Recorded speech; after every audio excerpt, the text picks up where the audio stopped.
Few artists has had a career as varied as Benjamin Macklemore. The same man who was on top of the hip-hop world rapping about thrift shopping is now a golf entrepreneur. What happened with his career as a rapper? How did the superstar end up designing 70s golf clothes? And what can we learn from his journey?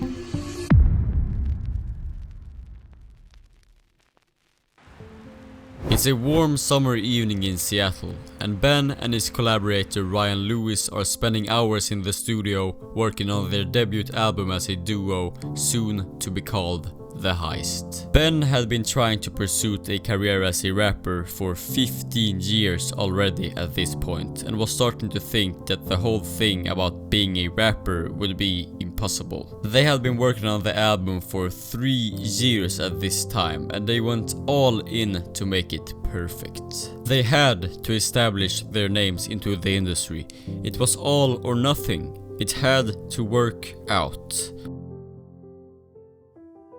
It's October the 9th, 2012. The Heist has just been released and the world praises it. The critics write good about it and the people are playing it. It debuted at number 2 on the Billboard 200 chart, and later both songs Can't Hold Us and Thrift Shop became number 1s. After 15 years in the studio, Macklemore had become a household name in the hip-hop genre in a very short time. After years of uphill, the downhill looked incredibly long for Benjamin. It's January the 24th, 2014, and the 56th Grammy Awards are taking place in the Crypto.com arena. Ryan and Ben are nominated in 7 categories. The tension is unbearable. Macklemore and Ryan Lewis.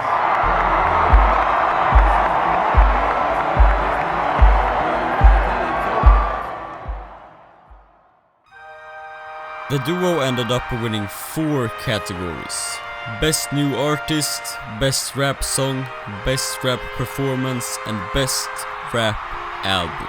In a situation where the two of them should have celebrated and been proud of their work, a large shadow fell over them. The people, especially the hip-hop community, wasn't pleased with the results.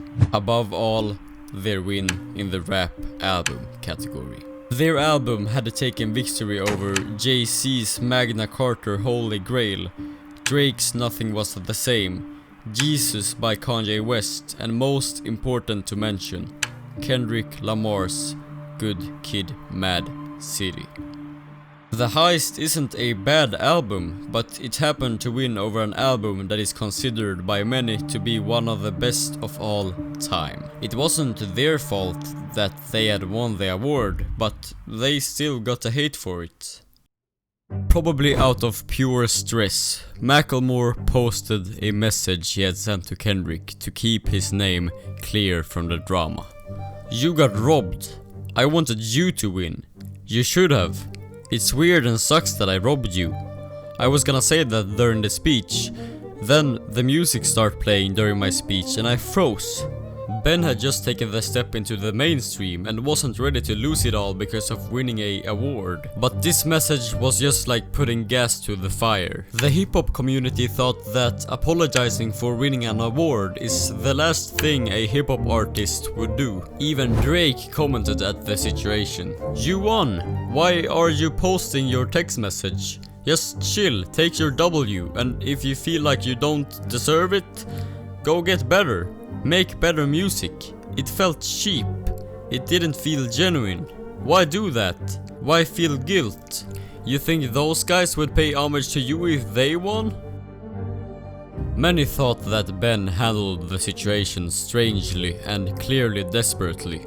Even Kendrick talked about it in an interview. A lot of people made a big deal about the fact that after the Grammys, Macklemore posted your text message to him. Did you ever feel any way about him posting the text message or anything like that? Yeah, I think it was uncalled for, to be 100 with you. When he sent it to me, I was like, okay, you know, I could see him feeling that type of way because he a good dude. But I think for confirmation from the world, you know, he probably felt like he had to put it out there, which he didn't need to do. He didn't need to do, but it don't take nothing away from him. Although it might not have been a super dramatic event really, it had quite a big impact on Macklemore's name. He showed himself vulnerable as he desperately tried to clear his name from the drama instead of being confident in his work and standing by it. Ben and Ryan released their second album, This Unruly Mess I've Made, in 2016, but despite having a bigger budget, bigger names as features and more experience, the album was far from as positively received as their first one. And in 2017, the duo decided to go separate paths. Ben released his solo album Gemini the same year, and it had some hits on it, but despite that, the album was very negatively received. The Grammy situation was still haunting him. The hip-hop community had put a big stamp over him.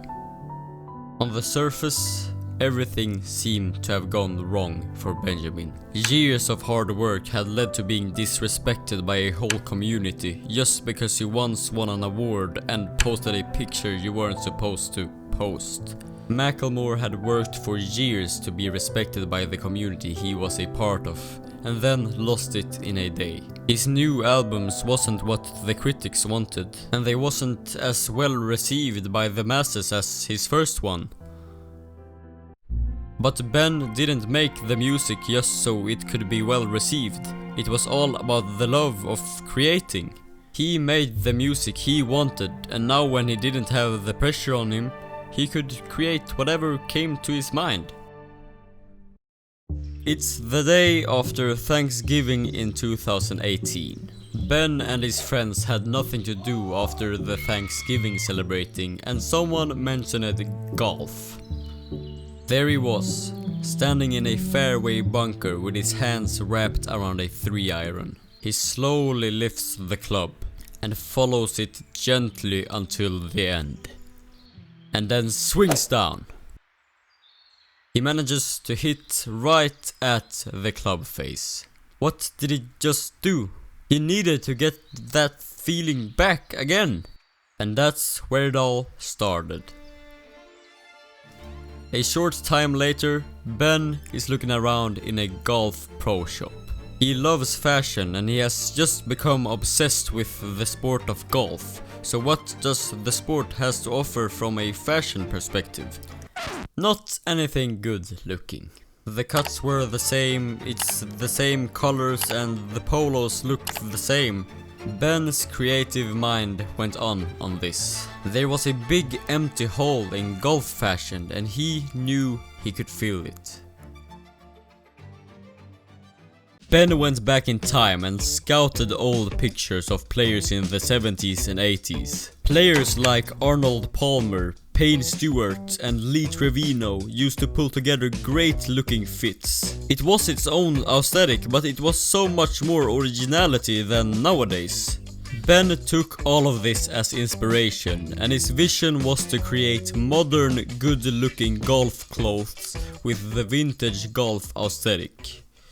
3 years later, his vision came true when he launched his own golf brand with the name Boogie Boys. Boogie is a term in golf used when you are talking about shooting one shot over par, meaning stroking one more shot than you are supposed to do for that specific course. Ben didn't necessarily cater to the professional golfer, but more to those at his own level.